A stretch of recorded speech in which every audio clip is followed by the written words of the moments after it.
Do you have a lot of stress? Are you familiar with Qi Gong?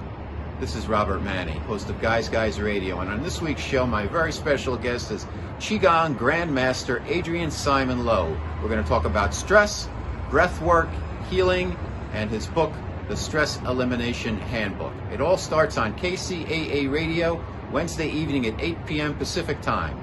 102.3, 106.5 FM, 1050 AM, the podcast, and my YouTube drop Thursday. Guys Radio, thanks for your support. Okay, Guys Radio, I have a very special guest. His name is Grandmaster Adrian Lowe, lineage holder of the LAMAS Qi Gong, is leading authority in the field. He's a medical intuitive, spiritual Qi healer. He has lectured and taught extensively throughout the world and has authored The Art of Daiyin, produced 10 instructional Qigong DVDs, and has appeared on TV and radio programs. He's published numerous articles in magazines, newspapers, periodicals, and journals, and he's a grand master and one of the most important voices in Qigong around the world. He's got a book. It's called Stress Elimination Handbook, a holistic self-help program to restore health, achieve balance, and promote well-being, the ancient Chinese healing art of LAMAS Qi Gong. Grandmaster Adrian Lowe, welcome to Guys Radio. Thank you ever so much, Mr. Manni, to give me the opportunity to air my prejudiced views.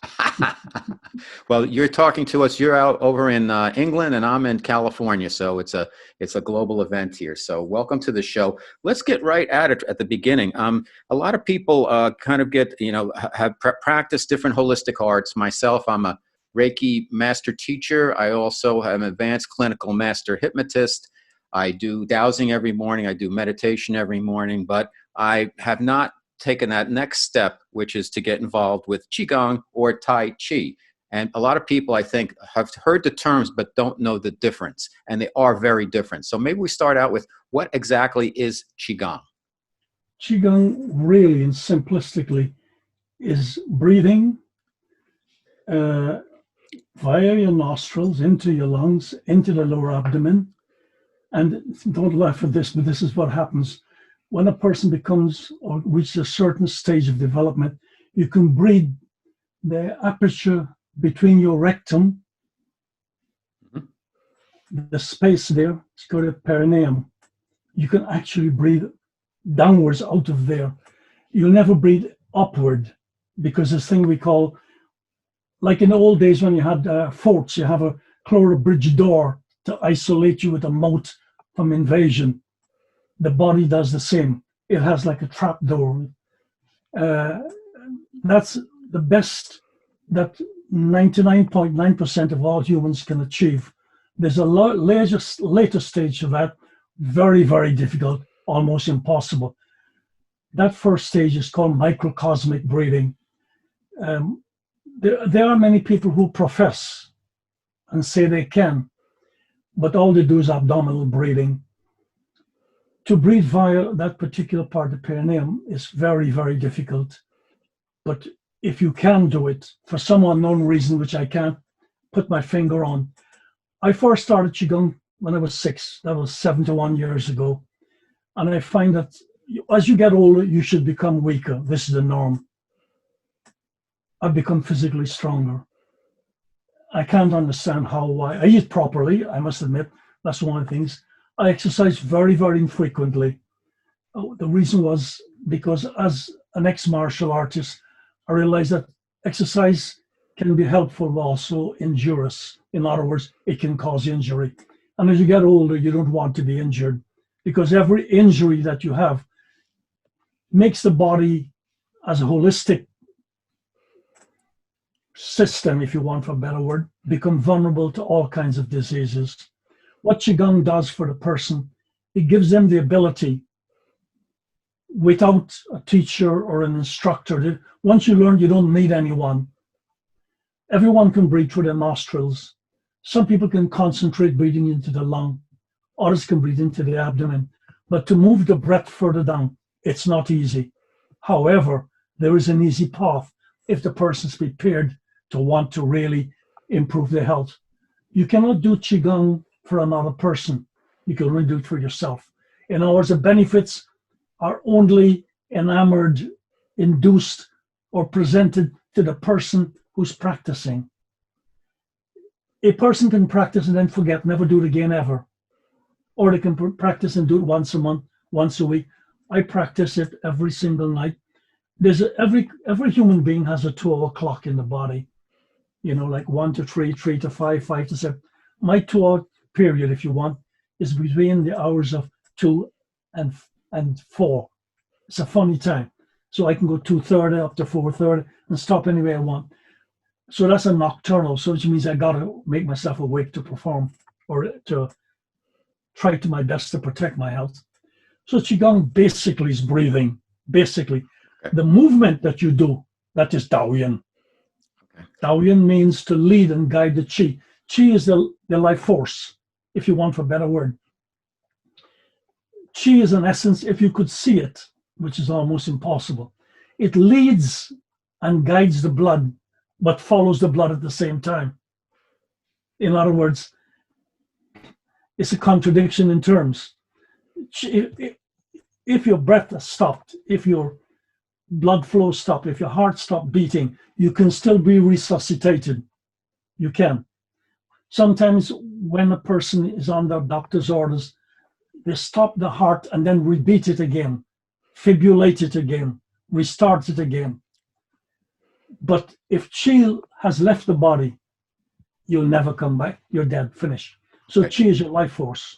Got it. So it's really about the breathing for Qigong. Now, something interesting I noticed where the breathing is, and as you mentioned, it's through the nostrils and out of the nostrils. And I think when you're setting up, and there's a beautiful fold-out chart in the book that has all the positions, and it's pretty basic stuff. You're just putting your hands, palm up. You're doing over your head. You're coming back, but there is a rhythm and a routine to follow. It's pretty straightforward, but the breathing is the core of it. And I'm wondering, with a lot of other metaphysical practices, Adrian, you inhale and then through the nose and you exhale through the mouth. And for instance, if you're doing the Kabbalah kind of breathing, which is Vod, from down to the heart, and then exhale out, and then inhale Wad up to the third eye, and then back down to the heart, and exhale out till you get to a position where you're, in direct contact with spirit, if you will. And then a lot of other meditative techniques are breathe in, inhale through the nostrils, and exhale through the mouth. Why is Qigong different, and what are the benefits of doing nostril in, nostril out? Okay. We weren't evolved to breathe via our mouths. Okay. Your physical structure is made to breathe via your nostrils. Your nostrils contain the groin hair and mucus to trap impurities. Whenever you breathe out of your mouth, or is forced to breathe out or in via the mouth, you're intaking more impurities than necessary. If you close your nose and you breathe out in and out of your mouth, you can still be alive. You with me? But if you can't breathe out or into your nostrils at all, you will die. So breathing, we've evolved these beings, these creatures, these animals, these mammals, these humans, to breathe via the nostril. Okay. So it's normal. It's nothing psychotic. It's nothing different. It has no religious, no political, no racial connotations. It's just what is normal to breathe via the nostrils. As your breath goes down to the nostril in Qigong, you can actually meditate. You can pretend that you're breathing into the lung, but it goes into the lung, no matter what the person pretends. If you don't get oxygen to the lung, very shortly, within 3 to 4 minutes, you will die. Mm-hmm. So you breathe in the lungs. Okay. One would say, well, what's breathing out of the mouth to do with it? Well, I don't know, because I wouldn't breathe. I eat with my mouth. I speak with my mouth. I make sounds or utterances, but I don't breathe via my mouth. And those who do, what I would say to them is, if it does you good, by all means continue. If you feel after 10 years of doing it or 100 years of doing it that it's not doing you what you look for, then you must understand you evolve to breathe with the nostril. So Qigong is only following what is natural. There's no other things about it. If you can breathe via the nostril, you can feel your chest and your abdomen expanding and decreasing as you breathe. Abdominal breathing is the same. You breathe in the nostril, you fill the lung, and then forcibly you force it into the abdomen. So the abdomen swells, it dilates, it expands, it gets bigger if you want. Most people do exercises, don't realize that if you exercise, this is a fact, and people don't realize it, 80% of the power from exercise comes from the abdomen, only because you're breathing. So we follow that as a natural procedure. The only unnatural thing in Qigong is the perineal breathing through the perineum. That's difficult. It's not easy to do. But if a person practices trying to do it, it can be done. What it gives the person, what is the spin-off? Power, physical power, mental aptitude, and the ability to rationalize. That everyone will not practice this art.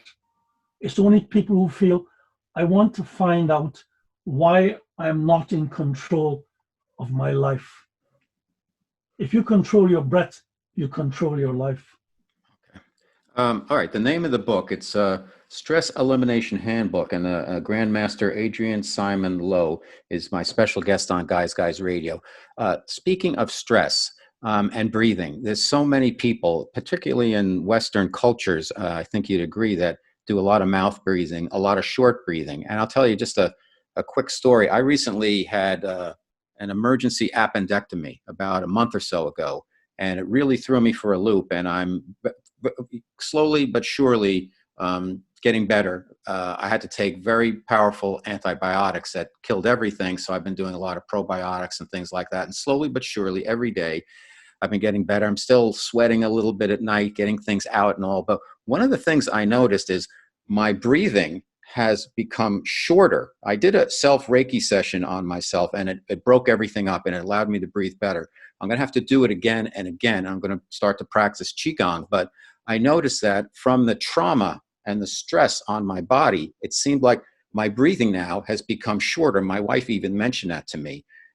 Could you tie all this together, the implications of stress and breathing and Western culture and trauma to the body, and why we have so much things that get in the way of our breathing properly, Grandmaster?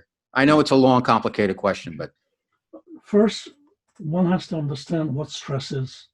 Stress is physical, religious, political, financial, environmental, domestic, whatever word you want.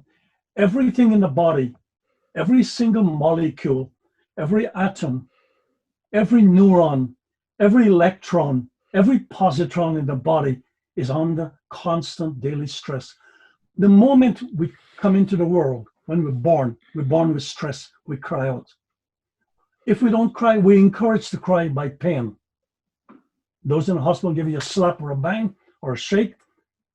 The light, the change of environment causes stress. As we grow up, we are subjected to stress at school. Our compatriots, we get a young adult, all stress of maturity and adolescence. We get to middle-age stress of knowing that the only thing left further on in life is a cessation, is death. So from the moment you're born, you're under stress. But the moment you're conceived, you're under stress. That is why when the gene fertilizes the egg, it creates an immediate barrier to prevent other gene produce entering to make twins, etc. It tries to isolate. So humans, we are in a shell. This is our exterior. It's really our interior as well, because we feel and we sense. So stress is around you wherever you turn. Now, when you have, whether it's medical, from a Western viewpoint, an Eastern viewpoint, whatever the viewpoint, once you have any surgery whatsoever, the body not only takes time to heal, it remembers the pain. Apart from the reason for needing the operation or surgery, it really identifies with the additional pain that he can't understand what has happened. And then to dull that, we take medication. So now the body is suffused with medication that suppresses the normal biological action of our body want to fight against injury. But we have to do that, otherwise the pain will kill us. So there's a balance between. That makes the whole system more stressed. Then we take medication or drugs or tablets, whatever, or pharmaceutical, whatever word you want. It still stresses the system up. The food you eat stresses your body. It does. The people you live or work with stresses you.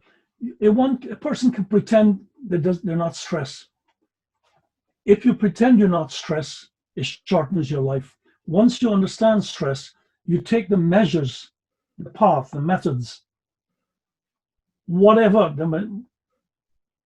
presented with that can help you to relieve stress. Stress, as I said, it's hard to define it because it's in every single molecule, everything in the whole system. Your body is an entire system, more complex than the universe, and it's stressed at every level. Apart from the normal stress that others give us, the stress to be alive, to earn money, to pay bills, coronavirus, it's all stress.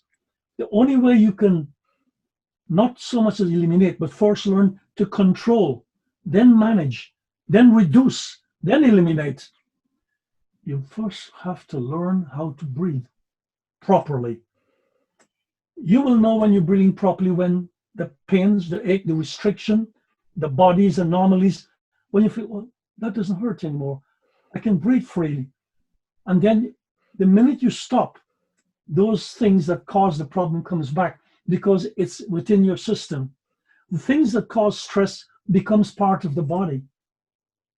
Thoughts. How do you release that then? I'll give you an example. Like we were talking about my shortness of breath after surgery and stress creating the quickness, I think, and a lot of mouth breathing of people.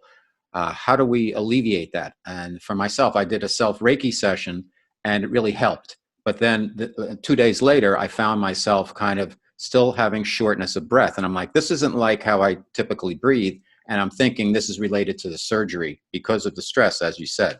Does that make sense? Right. I will tell you how to do it in less than 20 seconds. Okay. Take a breath and fill your chest. Just fill your chest. Hold it there. Hold it. Don't breathe anymore. Just hold it. Push it down into your belly, into your abdomen. Force it down forcibly. Keep your mouth closed. Slowly and gently breathe out of your nostril. Repeat that. Take a deep breath. Fill your chest until it's hurting. Hold the breath. Don't let the mouth open. Push the breath down into your abdomen. Don't breathe out. Just push the breath down. Now very slowly breathe out of your nostril. Gently, soft. And stop. Did you find that there was less breath coming out than you put in? Yes. Let's try it again. Fill your chest until you can't get any more in. Hold it. Don't let it out. Push it now to the abdomen. Push it down. Don't breathe. Push it down. Now very slowly, very gently, softly, breathe out of your nostrils. Softly. Don't make sounds. No sound. And then release. Relax. Okay. You've been doing Qigong. Fantastic.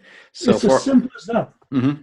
So for our listeners on the radio or the podcast, we're face to face on Zoom today, and Grandmaster was taking me through the process of the inhale, exhale through the nostrils, and you can see that if you watch the YouTube version of our show. Go to Robert Manni. It's called Guys TV, and you'll see the actual interview or face to face Grandmaster and myself.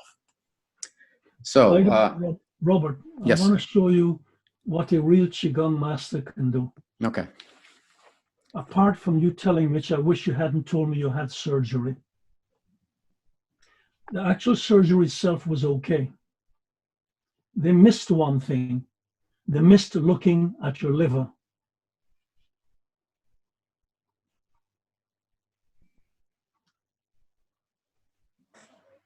if you don't take care of the liver in future, that will be cause of your demise. You need to clean your liver. The easiest way to do that is dark green leafy vegetables. Simple. It must be dark green leafy. Okay. Simple, easy to do, and you will not just cleanse. You see, your liver can repair itself, yes, to a certain extent, but when too much of it becomes diseased, it cannot function. The dark green leafy vegetables produces elements from the vegetables themselves that contradict, fights against, opposes the disease that the liver suffers from. The liver is the only organ that can repair your blood cells. No other organ can. Mm-hmm. So had the liver been seen to years ago, you would not have had the necessity for the operation that you had. That is the cause. The disease you had was the result, not the cause. Of the liver. Yes. So the way you can protect yourself now, you go to the shop and you buy some green leafy vegetables. Do not ever overcook them.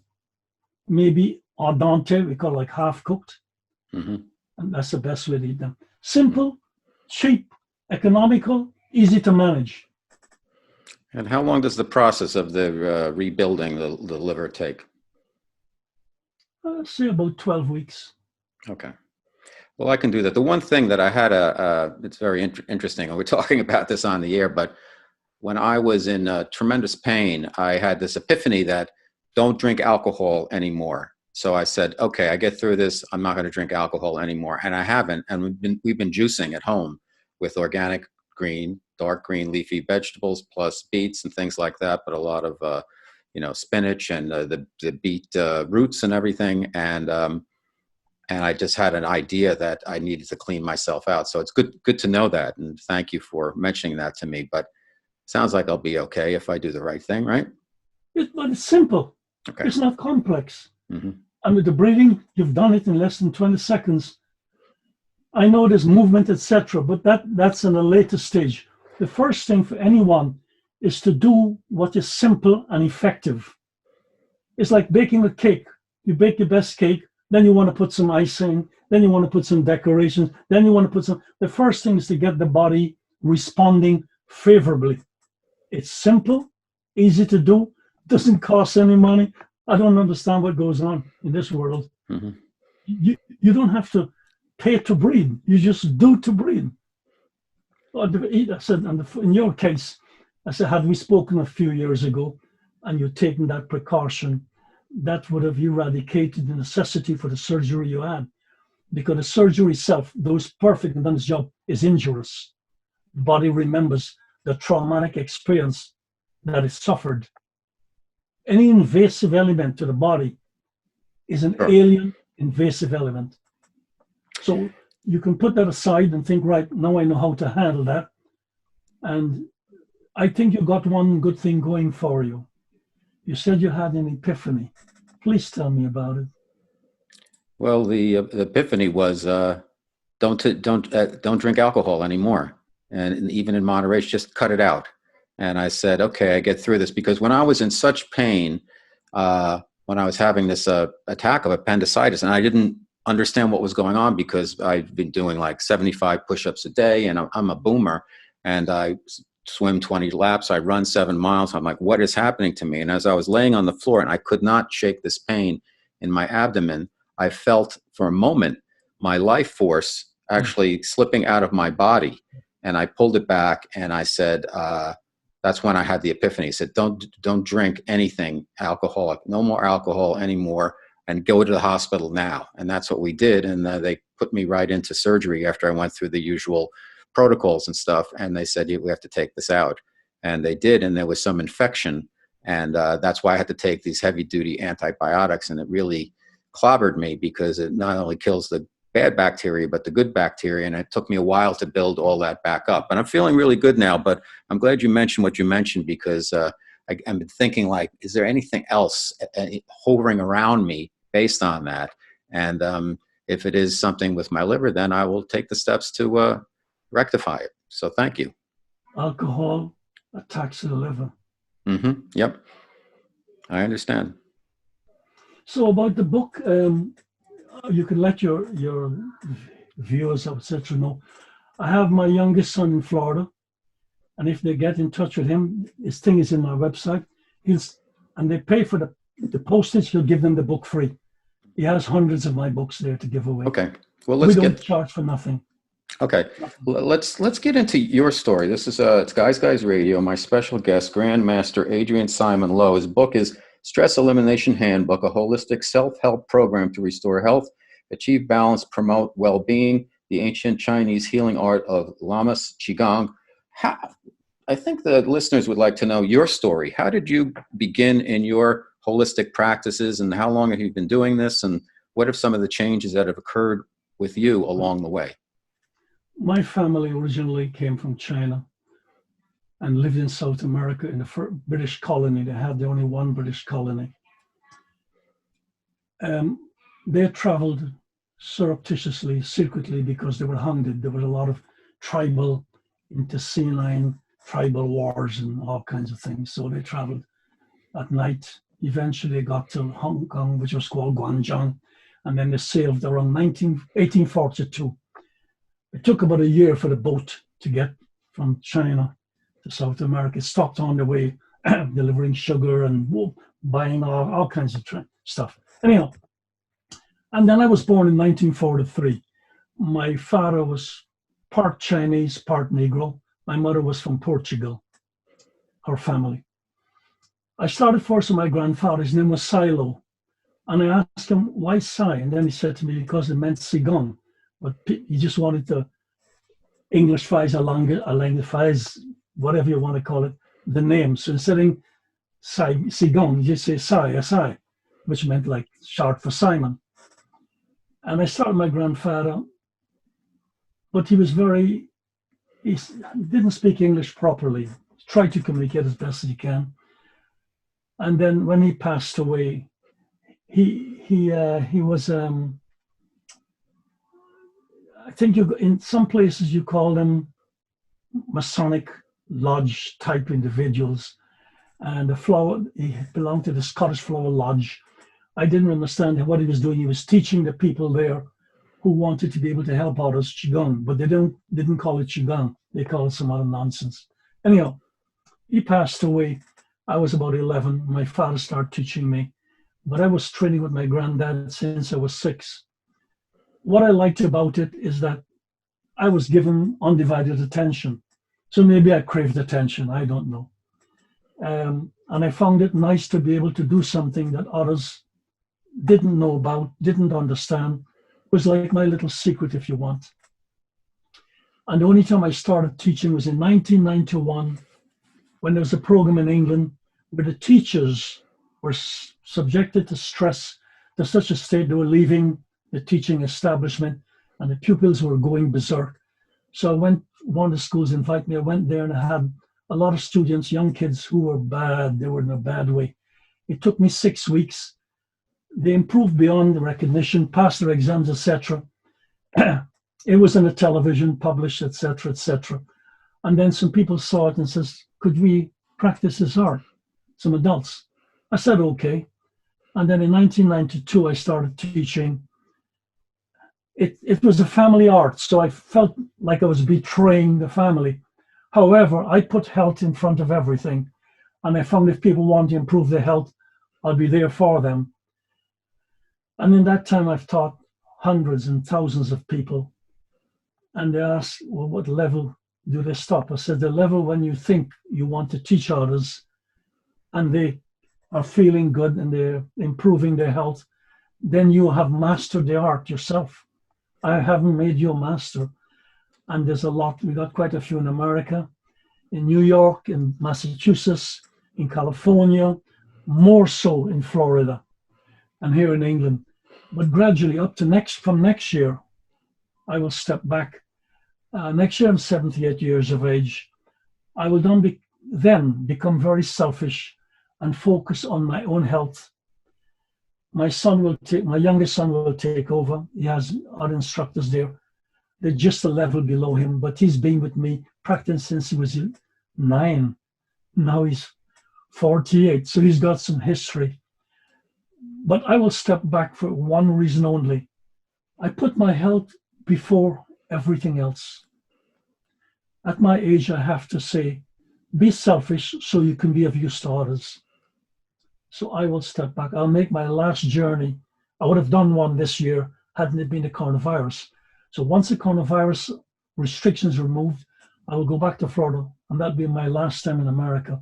All the students in a lot of places, a lot of them are in Chicago. I will have to say, you know, they can train with the other people who have trained for years.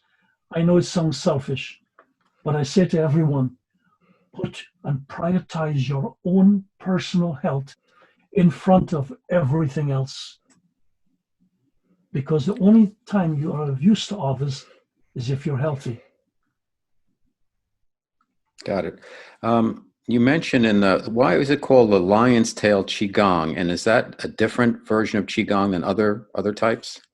LAMAS Qi Gong has many other little Qi Gong formats that you use for different parts of your body. Like if you ate only one thing alone, one ingredient, you'll get sick. You have to have a wide variety of diet. And you have to choose diet for particular complaints or particular parts of your body you want to become immune or enhance. So Lion's Tail Qi Gong is one small part of LAMAS Qi Gong. Why Lion's Tail Qi Gong works with stress, and I'll tell you how it first was discovered. When my ancestors was in China, they heard a noise in the mountains. Then they found out what it was, and they called it the lion's roar. But it wasn't. It was monkeys and large birds called lammergeier. These birds ate the marrow and bones, so they fly high and drop the bones down, and the monkeys just squabble. And then the noise from these two animals was a massive cacophony, whatever word. Mm-hmm. So then they thought, that's the noise. So in Qigong, you do make sounds. But Lion's Tail Qigong is not like lion's roar. Lion's Tail Qigong is movement because from the palms of your hands and the center of your feet, those are the two parts of your body energy enters and leaves. So if a person is sick, if a person is sad, if a person has had an accident, and we put our hands to them, that consoling action has a psychological effect on the person. It's the same as if a person is threatened or if a person is welcomed. We are beings that we sense things. So Lion's Tail Qigong, when you move your hands around, this is what happens. In the palms of your hands, you will start feeling a circle about 1.5 inches. That first becomes painful and then becomes like a solid in the center of your palms. What the person who's practicing and who knows about it realizes, sick chi, perverse chi, bad energy, bad vapors, bad thoughts, whatever you want to call it, is leaving the body via the palms. It cannot enter via the palms. It can enter via the soles of the feet. These are called Lao Gong. That's called Yang Quan, 2 points. So when we move our hands about, when we wave our hands about, as you move your hand, as I move my hand, I'm feeling it now. It's right here. So when you do it, although you first have to learn, if you memorize just one movement and then close your eyes, breathe slowly and deeply, the one movement, that senses is immediately pregnant. It doesn't take a month, doesn't take a year. Providing the person close their eyes to cut out the distraction, if you want. That's what meditation is about. So this is moving meditation. And you move your hand as soon as you do. I tell you, Robert, just watch me for a second. Close my eyes and do that. And I want you to do exactly the same thing. Just do exactly that. Close your eyes. Do exactly what I just done. With your hands. Oh, I can't see your hands. Right. Watch me now. These are my hands. Now I can see. So I close my eyes. I breathe in and I breathe out. and I turn my hands away from me. Do that. Turn your palms away and exhale. Not hard. Now bring them together again gently. Inhale, slowly. Exhale. Always move slow. Exhale slowly. Exhale, push your hands out. Slowly. Relax. No tension, just relax. Bring them in once more. Inhale. Slowly. Exhale and push them out again. Don't let them touch. Push them out. Slowly. No tension. Very soft. Now, as you do it now, focus on the palms of your hands.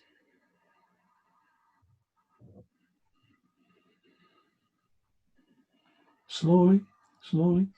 Okay. All right. Tell me exactly what happened. Well, you know, I'm trying to do the show, and I know some of the listeners can't see us, and trying to do it in a way where we can be seen on the camera and everything. So I was a little distracted, but I could feel, you know, I already have the circles activated in my hands from my Reiki practice, so I can get them going pretty quickly. But I understand how the movement works, and you have to go slow and it has to be deliberate. And just between what we talked about earlier and now, being able to force the breath down into my abdomen became easier because I was thinking too hard before. So I think a lot of it's about relaxation and just being deliberate. Right. One more movement. When you inhale the breath into the chest, into the lung, into the abdomen, to visualize the perineum, and you have to visualize the breath going out. Okay. Try that. Same, close your eyes, same inhale, same breath.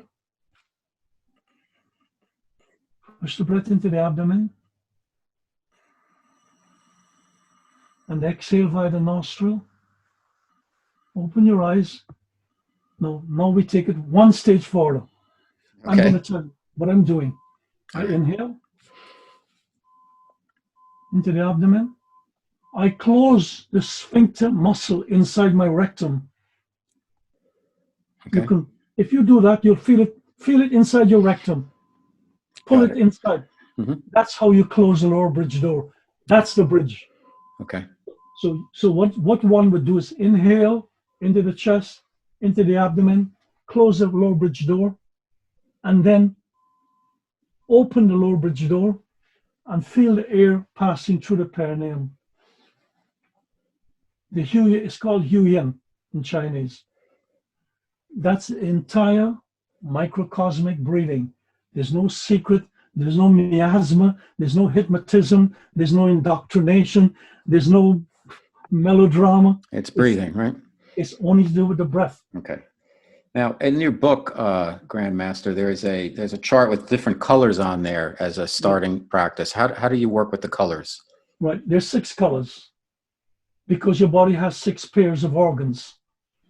Your lung and the large intestine, your heart and the small intestine, your liver and the gallbladder, your kidney and urinary bladder, your spleen,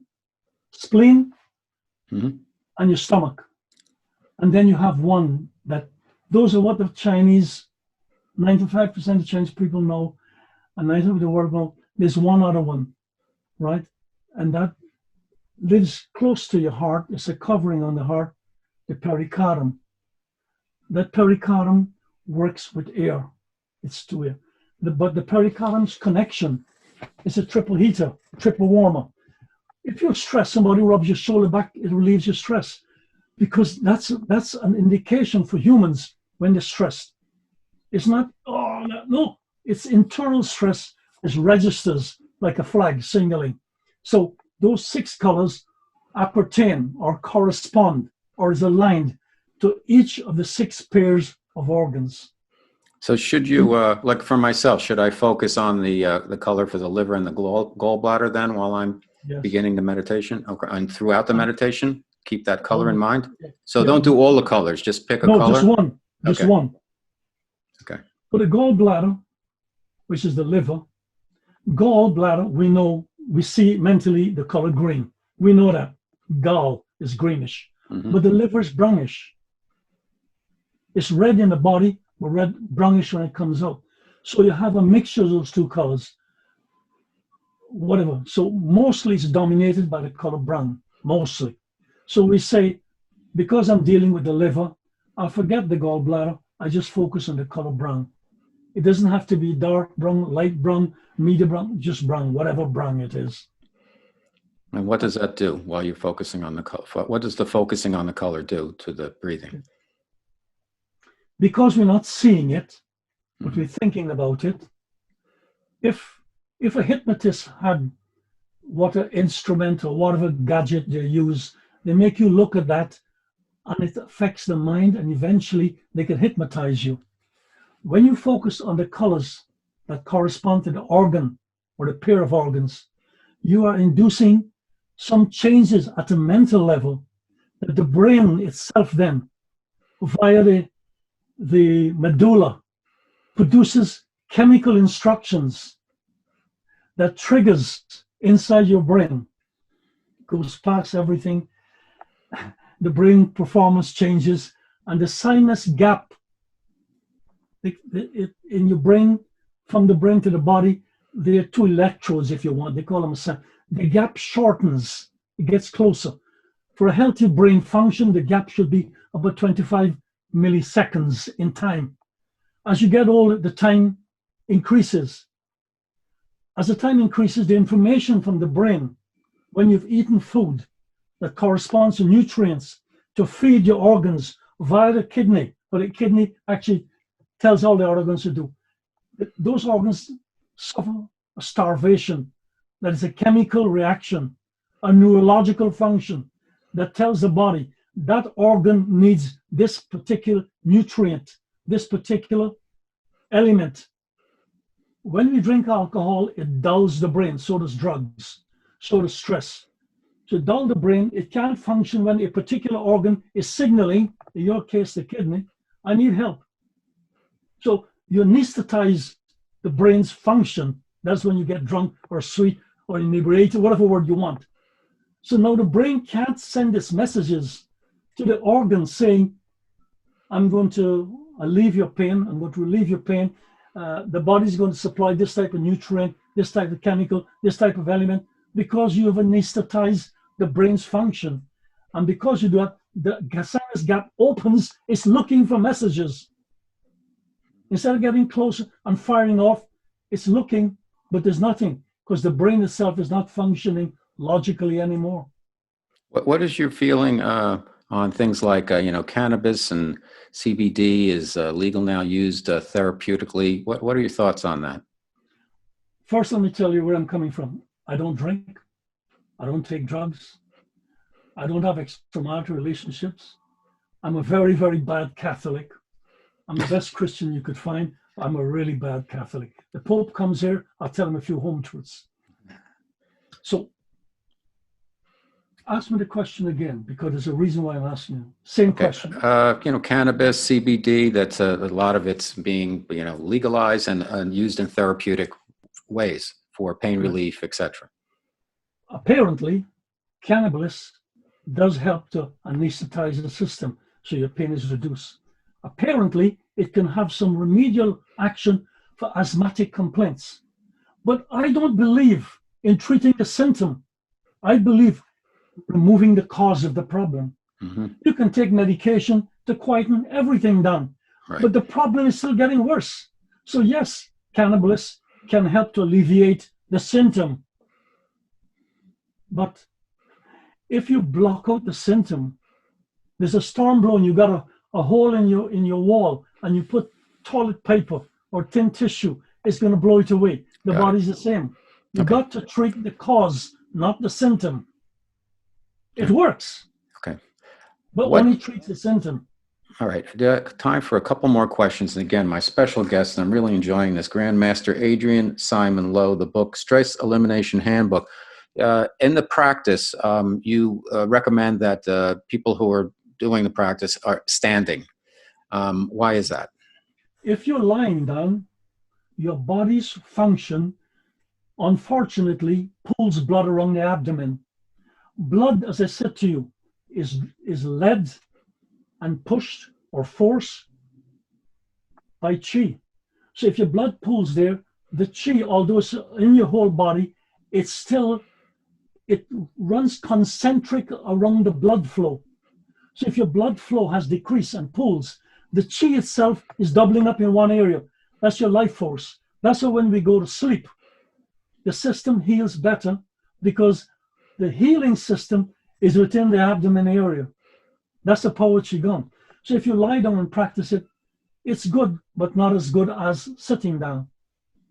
If you sit down, right, the gap between the anus and the rectum, that gap, that Huyen point, perineum, that's covered by a hard surface. We need for it to breathe out. Remember I said to you, we breathe out, we never breathe in. Right. So when you stand up, you've removed the obstruction. Simple. Got it. Okay. It's like if I do this, how do I breathe? It's an obstruction. Right. Got it.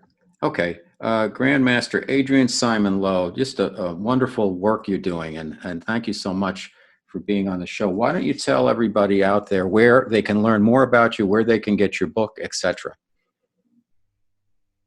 Okay. You can get my book free from one of my sons in Florida.